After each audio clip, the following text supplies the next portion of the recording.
화요일 예수님께서 예루살렘 성전에 가셨을 때에 사람들이 또 예수님을 책잡기 위해서 달려들어 논쟁하게 된 이야기입니다. 이것을 세금을 내야 되느냐 말아야 되느냐 그런 논쟁이라고 볼 수 있는데요. 우선 여러분 19절에 보니까 서기관들과 대제사장들이 예수의 이 비유는 자기들을 가리켜 말씀하신 줄 알고 즉시 잡고자 하되 백성을 두려워하더라 그랬습니다. 앞에 20장 9절부터 되어진 비유가 있었죠. 포도원과 농부의 비유입니다.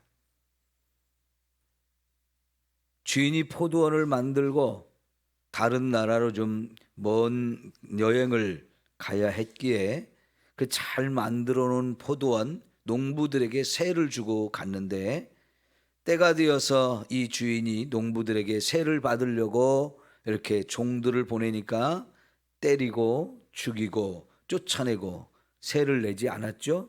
그런데 아들을 보낼 때는 그 아들을 죽여버리고 그 포도원을 자기들 것으로 만들려고 했다는 거죠.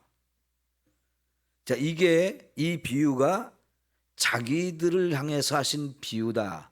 그러니까 포도원을 새로 받은 농부임에도 불구하고, 그래서 거기서 농사를 지어서 먹고 마시고 수확을 거둬서 사고 팔고 하면서 굉장히 유익을 많이 얻었습니다. 그럼 자기들 것도 아닌데 이렇게 엄청난 수입을 누리고 살게 된 것 큰 은혜지 않습니까? 그러면 당연히 세를 내야 되잖아요.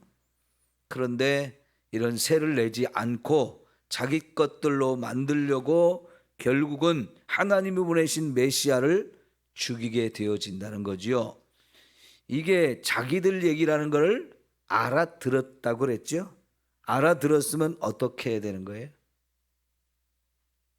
이런 짓거리 하면 안 되죠. 그 예수님이 하나님의 아들이고 우리를 구원하러 오신 메시아라고 하는 것을 확실하게 깨닫고 믿어서 정말 그 메시아가 주는 구원의 은혜를 함께 누려야 되지 않겠습니까? 여러분 그 16절을 한번 봅시다. 와서 그 농부들을 진멸하고 포도원을 다른 사람들에게 주리라 하시니 사람들이 듣고 이르되 뭐라고 말해요?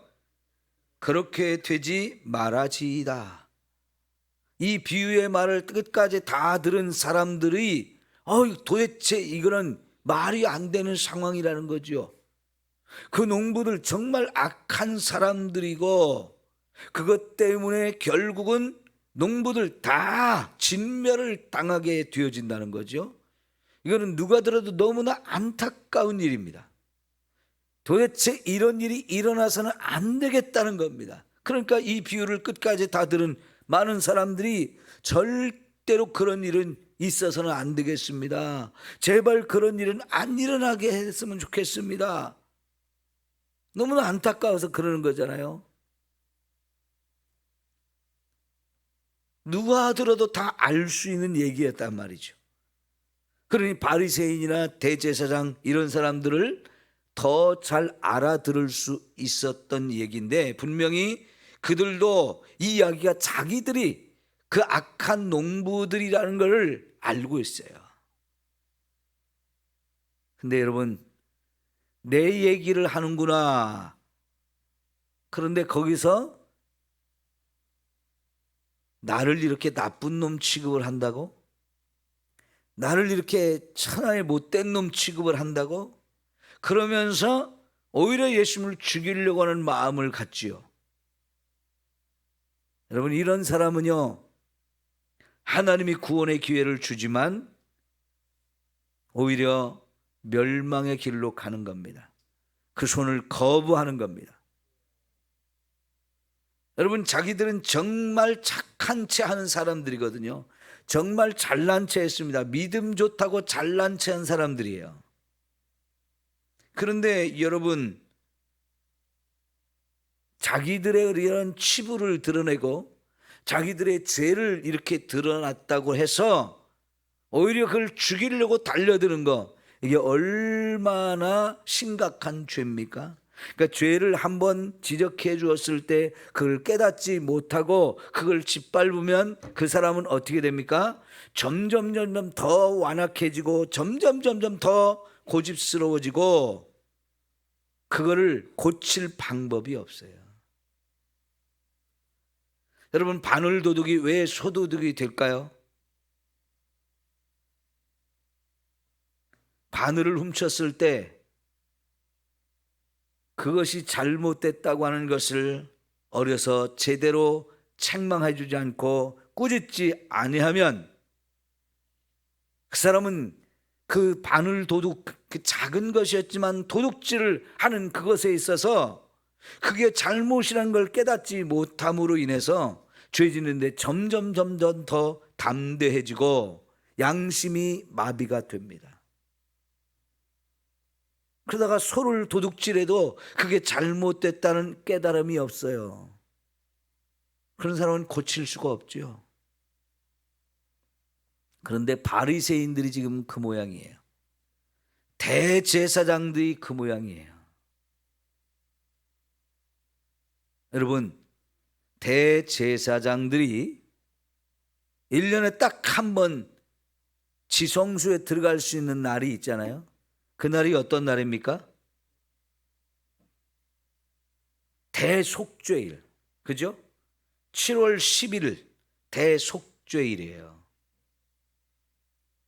오늘이 7월 10일인가요 혹시? 그죠? 유대인들에게서는 7월 10일이 대속죄일이에요. 그러면 온 백성이 다 함께 성전에 모여서 하나님 앞에 지난 1년 동안 살면서 지은 죄들을 다 회개하면서 하나님께 제물을 드리고 그 제물을 잡으면서 흘린 피, 이것을 대제사장이 들고 지성소에 들어가서 하나님의 법궤 위에 쏟아 부으면서 하나님이 용서하시는 이 은혜를 받아야 하는 날이거든요. 그러면 여러분, 이날에 가장 많이 회개해야 될 사람은 누굴까요? 대제사장이잖아요. 왜요? 회개하지 않고 지성소에 들어가면 어떻게 돼요? 즉사합니다.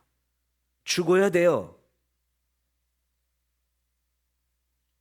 그런데 그렇게 해야 될 이 대제사장이 자기 죄를 회개하지 않고 이렇게 그 죄를 드러내 주는데도 불구하고 이렇게 뻔뻔해진다. 이건 죽어 마땅한 사람인데요.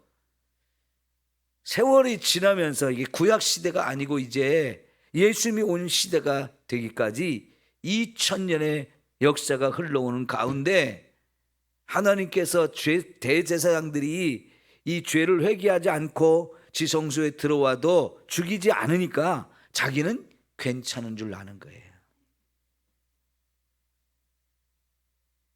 제사장마다 그냥 회개하지 않아가지고 들어오면 다 죽어버리면 이거 큰일 나잖아요. 그러니까 하나님께서 처음에 몇 번만 이렇게 경고로 죽였다 할지라도 그 다음부터는 죄를 짓고 회개를 제대로 안 해도 죽이지 않으니까 이게 담대해지는 거예요. 죄를 짓고도.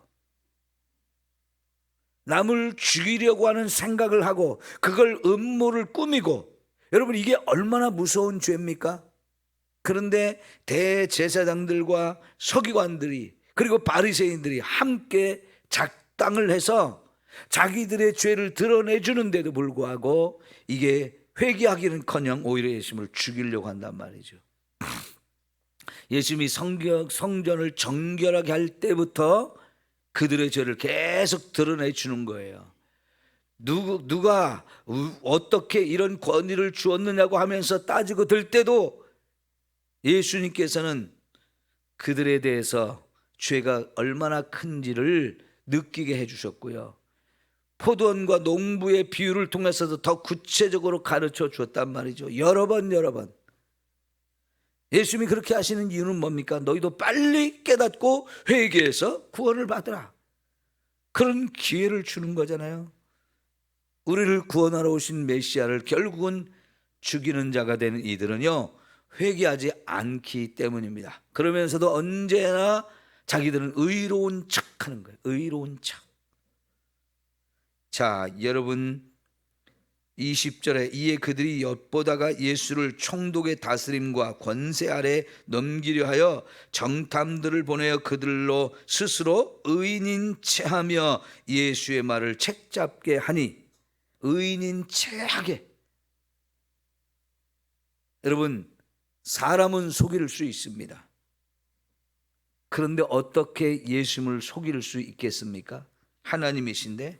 그래서 23절에 보면 예수께서 그 관계를 아시고 그랬는데, 마태복음의 이 똑같은 본문에 오면 예수님께 뭐라고 하시냐면, 외식하는 자들아 어찌하여 나를 시험하느냐. 예수님이 그들을 너무나 잘 아시기 때문에 그들이 겉으로는 막 의인인 체하지만 속에 얼마나 악한 생각을 가지고 지금 예수님을 시험하고 있는지 예수님 정확하게 아시기 때문에 그 말씀도 하셨어요.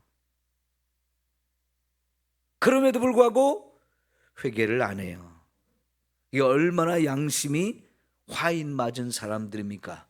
그런데 사람들 앞에는 내가 제일 예수 하나님을 잘 믿는 사람이다, 이걸 폼내면서 인정받으려고 얼마나 노력을 많이 했습니까? 그런데 그게 다 사람에게 잘 보이려고 했다는 거죠. 여러분, 저와 여러분들은 하나님의 말씀을 거울로 삼고 내 자신의 부끄러움과 죄들을 찾는데 열심을 내야 돼요. 그래서 그런 부분들을 철저하게 하나님께 회개해야 우리가 진짜 구원받는 자가 됩니다. 이런 죄를 회개하지 않고 겉모습만 막 열심히 하는 척해서 사람들이 인정, 아무리 많이 받아도 하나님이 인정하지 않으시면 소용없어요. 결국은 예수님께서 뒤쪽으로 가면 바리새인들과 서기관들의 죄에 대해서, 그들이 외식하는 죄에 대해서 얼마나 철저하게 드러내시고 책망하십니까? 그런데 그런 책망을 받아도요 회개 안 합니다. 이게 무서운 겁니다. 그러니까 회개할 수 있다는 게 큰 은혜예요. 예? 회개하는 기회를 주시고 우리가 내가 정말 죄인이구나 이걸 깨닫게 해주시는 성령의 감동, 이거는 엄청난 은혜인 거예요. 여러분, 하나님 앞에 자꾸 기도해야 돼요. 하나님, 제가 회개할 죄를, 제가 무슨 죄를 지었는지 가르쳐 주세요. 깨닫게 해주세요. 생각나게 해주세요. 이렇게 기도하면서 성령님이 저와 여러분의 죄를 쫙 보여주시고 깨닫게 하심으로 그 죄를 다 철저하게 회개하는 거. 그러니까 많은 사람들이, 회개를 경험한 사람들이 다 뭐라고 하냐면 막 영화를 보듯이 막 내가 살아오면서 지은 죄들이 다 보이게 하셨다고 그런 얘기 하죠. 예, 이건 사실이에요. 저도 그런 경험들을 여러 번 했고요. 여러분, 회개 기도를 하다 보면 정말 하나님이 어떻게 그렇게 다 보여주시는지, 다 깨닫게 하시는지, 회개해도 끝이 없이 막 줄줄줄 이어 나오는 것들을 우리가 보거든요. 여러분, 그렇게 해서 우리 죄를 다 철저히 회개할 수 있는 이런 은혜가 여러분에게 있기를 축원합니다. 그런 체험을 해야 돼요. 여기 20절에 보면 정탐꾼들을 보냈다고 그러는데, 마태복음을 보면 이게 바리새인들이 직접 이렇게 나서지 않았어요. 그게 얼마나 가식적이고 외식하는 사람들인지. 자기들의 제자들을 보냈어요.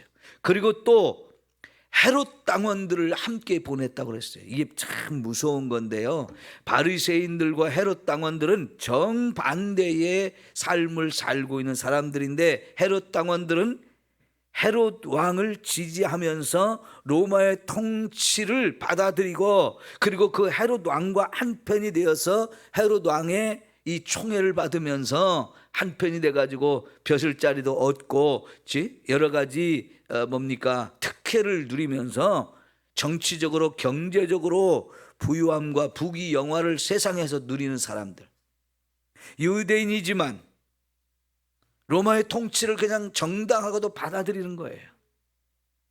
로마의 대리 통치자인 헤롯 왕을 지지하면서 그 편에 붙어서 알랑거리면서 부귀 영화를 누리는 것. 이 사람들은 유대인의 입장에서 보면 참 미운 사람들, 반역자들, 매국노입니다. 바리새인은 또 정반대입니다. 철저하게 말씀을 따라 이 율법적으로 살려고 얼마나 애를 쓰는 사람들인지요. 그렇게 하지만 이거는 다 엉터리였던 겁니다. 근데 이 사람들이 예수님을 죽이려고 하는 데는 한편이 됐어요. 그렇게 평소에는 원수 같은 사람들이 한편이 돼요. 왜요? 예수를 죽여야 되기 때문에. 그러면 이런 일은 그 뒤에서 누가 역사하고 있을까요? 악한 사탄이 역사하는 거예요. 시편 2편에 하나님의 아들에 대한 이야기가 나옵니다. 그 하나님의 아들을 죽이려고 원수가 하나가 되어지는 거예요. 세상의 관원들이 나서며 방백들이 나서는데 원수였던 자들이 하나님의 아들을 대적하고 죽이려고 하는 데는 하나가 된다는 얘기를 시편 2편에 나오거든요. 그 말씀 그대로 지금 되어지는 거지요. 이 바리새인들이 얼마나 무서운 사람들인지요. 결국은 자기들 손으로는 죽일 수가 없으니까 빌라도의 힘을 빌어서 빌라도에게 넘겨줘가지고 죽였으면 좋겠다. 그러면 어떻게 될까? 그들이 궁리하다가 찾아낸 방법이 세금을 내야 되느냐 말아야 되느냐 이걸 따지고 묻는 겁니다. 자, 여러분 21절에 그들이 그렇게 위장하고 와가지고 선생님이여 하면데 이게 선생님이여가 랍비여 하라고 부르는 거예요. 예수님은 랍비가 되어지는 과정을 거치지 않았고요. 누구에 의해서도 랍비라고 인정을 받아 공식적으로 랍비 일을 하지 않았어요. 랍비는 아무나 되는 게 아닙니다. 랍비는 정말 말씀 공부를 많이 하고 그리고 삶이 거기에 뒷받침되는 사람들, 이런 사람들을 주변 사람들이 인정함으로 인해서 랍비로 세워지는 거거든요. 지금도 이스라엘 땅에 가면 유대인들이 사는 지에 가면 랍비들이 있는데요. 이거 보통 일이 아닙니다. 랍비는 세상적인 직업도 좋아야 돼요. 보통 변호사, 판사 이런 일을 하는 사람들, 의사 이런 일을 하는 사람들, 교수 이런 일을 하는 사람들을 가운데서 뽑아가지고 랍비로 세우는데, 그러니까 세상에서 아주 좋은 직업을 가진 사람인데 랍비가 되면 돈을 하나도 안 받아요. 랍비는 돈 받는 일이 아니에요. 사람들에게 말씀을 가르치면서 하나도 돈을 받는 일이 아닙니다. 그렇지만 엄청난 명예가 따라오기 때문에 서로 랍비가 되려고 해요. 그냥 아무나 되는 게 아니고 엄청난 과정을 거쳐서 이 랍비로 세워지는데 예수님을 랍비라고 불러요. 듣기 좋게 하는 겁니다. 그러면서 우리가 아노니 당신은 바로 말씀을 하시고 가르치시며 사람을 외모로 취하지 아니하시고 오직 진리로서 하나님의 도를 가르치시나 최고의 찬사를 예수님께 올렸어요. 그러면 이들의 말대로라면 정말 예수님의 말씀을 듣고 진짜 그 말씀을 가지고 깨닫고 그대로 순종해야 되잖아요. 근데 이들은 전혀 그렇지 않는 사람들이, 근데 자기들은 정말 그런 사람처럼 위장하고 와서 예수님을 막 존경하는 것처럼 하면서 결국은 죽이려고 하는 음모를 꾸민 사람들이죠. 올무를 딱 펴놓고 걸려들기를 기다리는 거예요. 함정을 파놓고 거기 빠지기를 기다려요. 이게 얼마나 무서운 일입니까? 여러분, 예수의 말을 책잡게 하려고, 책잡으려고 이 짓을 했다는 거예요. 정말 말 조심해야지, 우리 어디서나. 그죠? 말 한마디 잘못하면 이게 완전히 신세 망치는 거죠. 지금도 그래요. 말 한마디 잘못하면 큰일 납니다. 예수 믿는 저와 여러분들은 정말 어디서든지 말 조심해야 돼요. 특별히 여러분, 우리 예수 믿는 사람들이 말 조심할 때가 어딘지 아세요? 교회 차 타고 교회 오실 때, 집에 가실 때 말 조심해야 돼요. 네? 여러분의 말 한마디 한마디가 사람들에게 상처를 줄 수도 있다는 거 늘 생각하고 진짜 말 조심해야 돼요.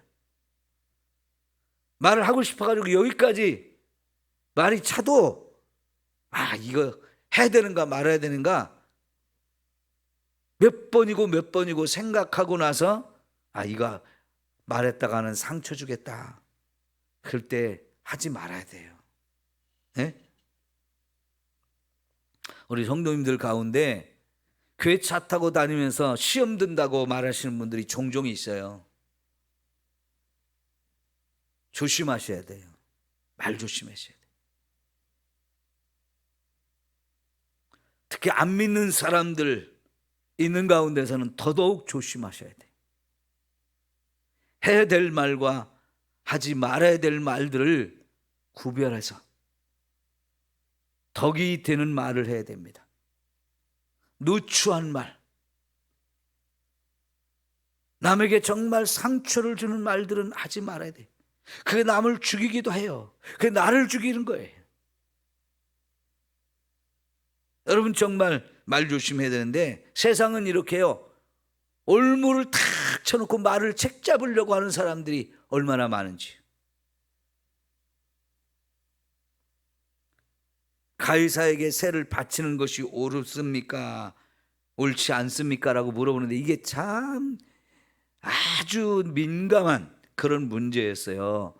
이게 유대인들이요 지금 가장 큰 고민이 가이사에게 세를 내야 되느냐 말아야 되느냐 이 고민을 엄청나게 했습니다. 왜냐하면 그 가이사에게 세를 바친다는 것은 첫째는 로마의 나라를 빼앗긴 이 사람들 입장에서 로마의 통치를 인정하고 받아들이는 것이 되어지고, 둘째는 그렇게 세금을 낼 때 데나리온을 가지고 세금을 냈는데 이 데나리온 로마 돈이에요. 성경에는 로마 돈도 나오고요, 헬라 돈도 나오고 유대 돈도 나와요. 이 데나리온은 로마 돈이에요. 그런데 그 데나리온 예수님께서 그 가져와 봐라 했을 때 예수님이 거기에 보시고 여기 돈에 황제의 얼굴이 찍혀 있었거든요. 황제의 얼굴, 그리고 황제 어머니의 얼굴이 앞뒤로 찍혀 있었어요.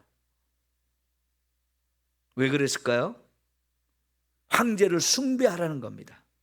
어느 정도로요? 신으로요. 그러니까 하나님을 믿는 사람들이 황제를 또 신으로 섬겨야 되니까 이거는 정말 고민을 안 할 수가 없는 거예요.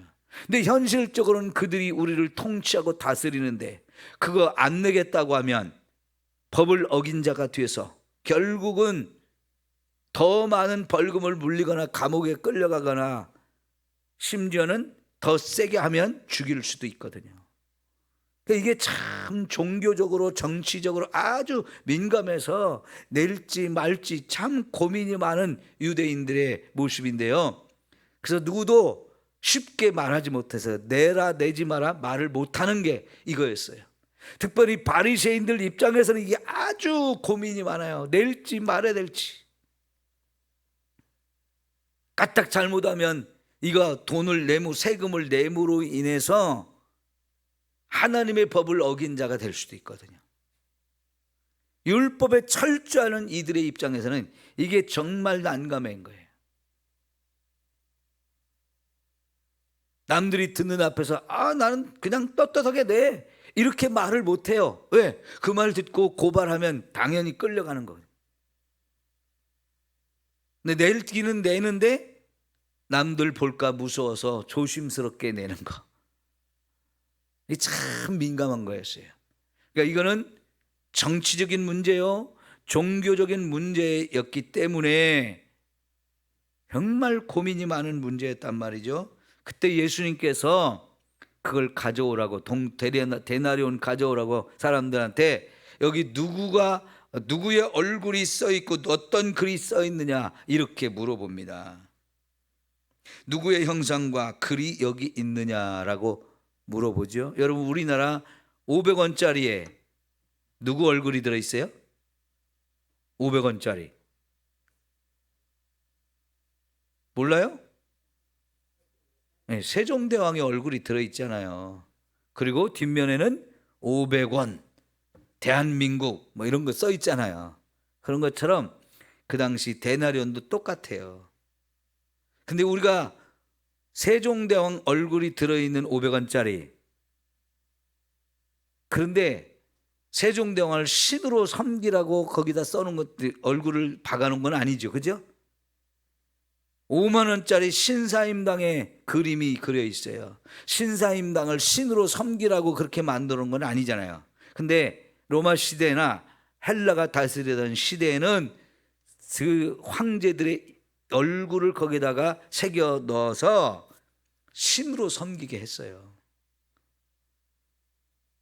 그러니까 이게 참 어려운 문제였습니다. 그래서 가이사의 얼굴도 들어있고 가이사의 글이 써 있다고 이제 사람들이 말하죠. 그러니까 예수님이 가이사의 것은 가이사에게 드리고 하나님의 것은 하나님께 드리라 그랬어요.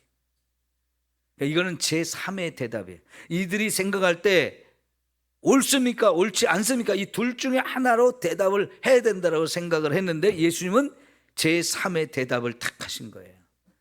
가이사의 것은 가이사에게 주고 하나님의 것은 하나님께 드려라. 이게 그들이 전혀 생각지도 못했던 기가 막힌 대답을 하심으로 인해서 그들이 놓은 올무에 빠지지 않았어요. 거기에 걸리지 않았어요. 그러면서 이 말을 들었던 모든 사람들이 충격을 받네. 야, 이 기가 막힌 이 정도의 지혜, 이 정도의 어마어마한 이야기를 할 수 있다니.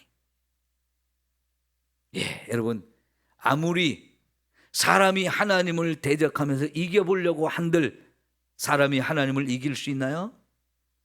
그건 불가능하죠. 그러면 하나님이 아니죠. 내가 이길 수 있는 하나님, 그건 하나님이 아니에요. 여러분 야곱이 하나님과 씨름을 해서 하나님을 이겼다고 그랬는데 하나님이 정말 힘이 없어서 야곱한테 진 겁니까? 야곱이 너무나 끈질기게 매달리고 기도하면서 살려주세요 살려주세요 막 매달리니까 하나님이 내가 졌다 하면서 져주신 거지요. 야곱을 사랑하기 때문에 그를 살려주려고. 그죠? 그래서 야곱의 이름을 이스라엘로 바꿔줬는데 이스라엘의 의미가 뭐예요? 하나님과 겨뤄서 이겼다는 뜻이잖아요. 야, 하나님 정말 놀라우신 분이에요. 하나님과 겨뤄서 이긴 사람이라는 이름을 새롭게 지어줬어요. 그러면서 이스라엘로 이름이 불려지게 하고 그의 후손들 모두를 이스라엘 민족으로 칭하게 해주시잖아요. 그러니까 여러분 세상 그 누구도 하나님을 이길 수 없지만 하나님은 하나님의 백성에게서는 져주신다는 거예요. 저와 여러분이 기도를 해서 하나님을 이기는 거예요. 자식들이 부모에게 생떼 쓰면 부모가 그 자식한테 이겨요, 져요? 부모는 자식한테 져주잖아요. 자식이 생떼를 쓰니까요. 그 자식을 살리기 위해서 져주시는 거잖아요. 그것처럼 하나님이요, 절대로 인간이 하나님을 이길 수 없지만 하나님의 백성에게서는 하나님이 져주시는 분이에요. 이게 얼마나 큰 은혜입니까, 여러분? 그러죠? 근데 지금 이 하찮은 인간들이 하나님의 아들로 인정하지 않고 그 하나님의 아들을 이겨보려고 나름대로 온갖 지혜를 동원해서 모의해가지고 야, 무슨 질문을 하면 예수님을 이렇게 올무를 탁 걸리게 할까? 얼마나 고민을 많이 하면서 찾아냈겠어요. 그런데 아무리 예수님을 걸고 넘어지려고 해도 걸리지 않으니까 참 난감한 거죠. 왜 그래요? 예수님이 하나님의 아들이니까 전지전능하신 분이란 말이죠. 예? 여러분 예수님은 정말 전지전능하신 분이. 우리가 이길 수 없는 분이에요. 그러니까 여러분, 하나님 대적하면 안 돼요. 내가 하나님 이겨보려고 대적하면 안 돼. 그게 마귀가 하는 짓이었잖아요.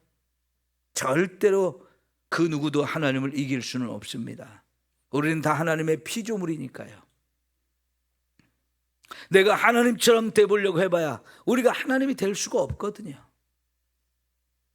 우리는 하나님께 가장 순종해야 돼요. 순종하는 자. 하나님을 하나님으로 인정하고 그 하나님 앞에 온전히 순종하는 것, 이게 살 길이고 이게 진리의 길이고 이게 생명의 길이에요. 여러분, 우린 하나님 앞에 믿음으로 살아야 됩니다. 회개하는 것이 바른 신앙생활이라고 어제 저녁에도 배웠죠. 네? 신앙생활은 회개하는 거다. 그래야 우리가 성화되고 거룩한 삶을 살, 예수를 닮아가는 거라고 그랬어요. 이렇게 하나님을 대적하고 이겨보려고 끝까지 달려들고 회개하지 못하는 이런 어리석은 인생, 망하는 인생입니다. 바리새인같이 되지 않아야 돼요. 기도합니다.